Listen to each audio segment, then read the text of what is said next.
नमस्कार प्रेक्षकांनो, स्टार प्रवाहावरील लक्ष्मीच्या पावलांनी या मालिकेचा 20 एप्रिलचा प्रोमो नुकताच रिलीज झाला आहे। या प्रोमोमध्ये आपल्याला असं पाहायला मिळतं की अद्वैत आणि कला हे बाहेर आलेले असतात आणि कला ही शुद्धीत नसते।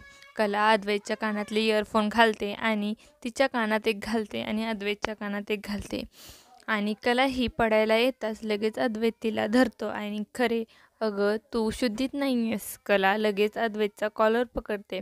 अद्वैत म्हणतो, कॉलर सोड, 4 लोक बघतायत। कला म्हणते, लोकांकडे बघण्यापेक्षा तू माझ्याकडे बघ ना। लगेच अद्वैत म्हणतो, खरे तुझे वागणे नवे बरे। तर लगेच कला म्हणते, आता कुठे सूर जुळले अरे, आणि त्याच्या कानात इयरफोन घालते आणि फुलं उधळत कला मोठ्या आवाजात आय लव्ह यू चांदेकर असं म्हणते। कलाच्या प्रेमाचा आवाज अद्वैतपर्यंत पोहोचला का हे पाहणं खूपच रंजक ठरणार आहे। तुम्हाला जर आपला व्हिडिओ आवडला असेल तर चॅनलला लाईक, शेअर आणि सबस्क्राईब करा। धन्यवाद।